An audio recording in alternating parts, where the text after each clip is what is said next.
Sometimes you just gotta shine real bright so you can see it, so you can let them see it, so that you can be reminded that your mood is a reflection of what you project in front of yourself about yourself.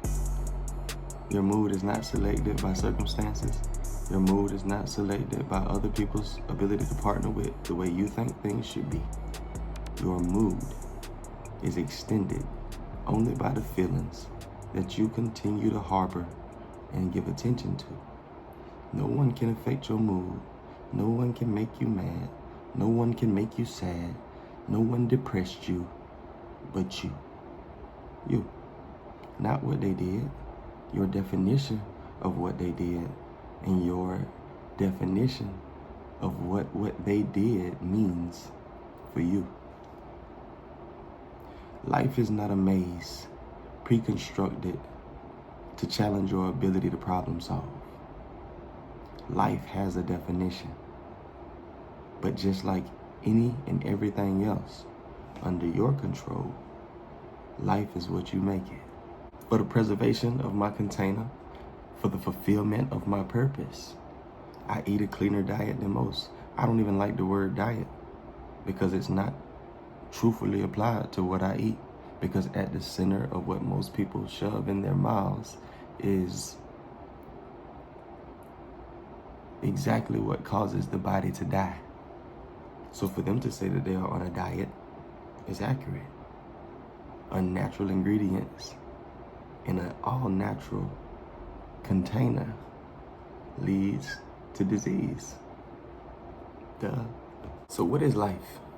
I'm not asking what life is to you. I'm asking, what is it? In fact, in reality. L-I-F-E.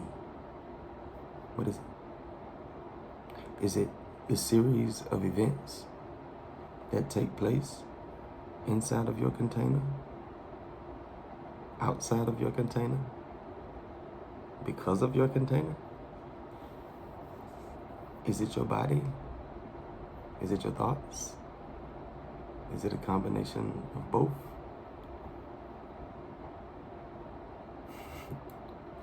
When does it start? When does it end? Can we answer these questions accurately? And are there even documented answers, accurate, factual answers to these questions? Anyway, I think for the most part, we all can agree that life is a gift, right?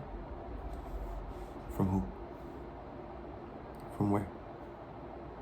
And if life is a gift, then why does it look exquisite for some and terrible for others? See, if I don't keep it a book with you, I'd be just like everybody else, right? I don't go back to the Bible because I still hold a Christian view. I do not go to the Bible because I believe in Yahweh or Yeshua, though they are both tattooed on my arm from the days of darkness, which my tattoos remind me. We go back to the Bible in our exploration of truth because the Bible was fashioned and formulated through the perversion of sacred documents of ancient times by very spiritual people with no agenda to control anyone. And when you know how to read and comprehend through the spiritual lens within, you can look at a text like the Bible that has been played with and tampered with here and there and still see the original value if you know how to read. God formed man from the dust of the ground and breathed the breath of life into his nostrils. The form of man came from the ground, the same ground we walk on in this metaphorical, metaphysical picture. The source of life, life itself,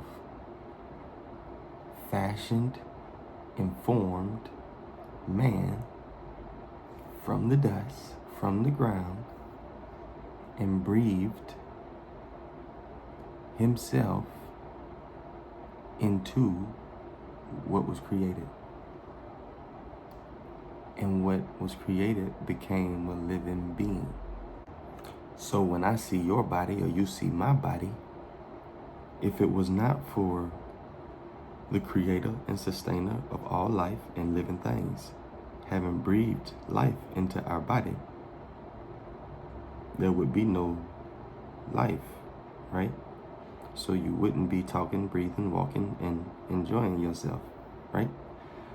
So when I look over and I see somebody who I disagree with, somebody who I dislike, I can still be assured that the same creator and sustainer that breathed the breath of life inside of me so that I may not just be a form and shadow, but a living being, also did the same for the person who was in front of me.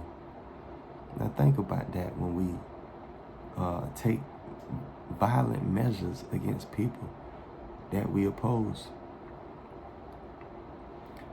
I will get it in my head that God kept me protected and safe as I hunted down another one of his creations and ended what God intended for him or her to have. That's as dumb as a box of rocks. If a box of rocks had any intelligence, it's dumb. And that's why I say the Christian view is quite a view. To think that God has created all of us, but esteems me because I'm more acceptable in his sight because I follow his rules, that if you come and bother me, he's going to destroy you, though he is the very author and sustainer of your existence. We can know that our experience in the physical is nothing but shadows and forms, because even when the creator reached down into the dust and formed something from it, it didn't have life until he breathed the breath of life. He deposited himself into the creation. And it's the same for us, because we are created in the image of the one who created us. So just like our creator, when we form things from the dust, we form things from the ground, it has no life in it until we breathe the breath of life that's within us into it. When somebody comes with an issue, somebody comes with an opposition, somebody comes with an accusation, somebody comes with a threat, somebody comes with whatever, unpleasing, non-beneficial, it has absolutely no life in it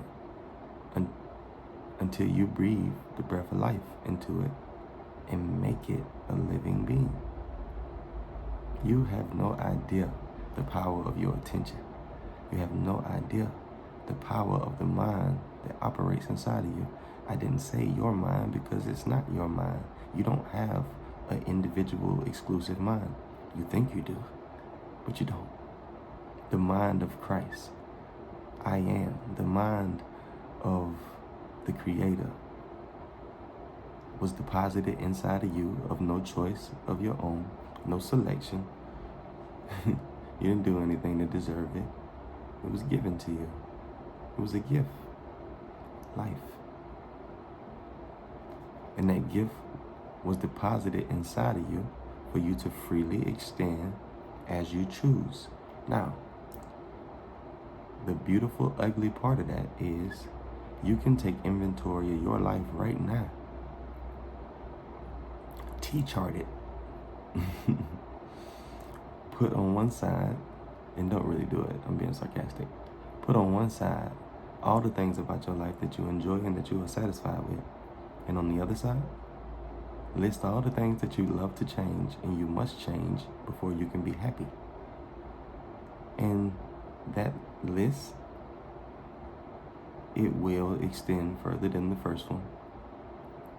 And then you'll be looking at all the things that you breathed life into, and given space inside of your experience based on your attention and your definitions and interpretations of what it meant for you and why it had to be,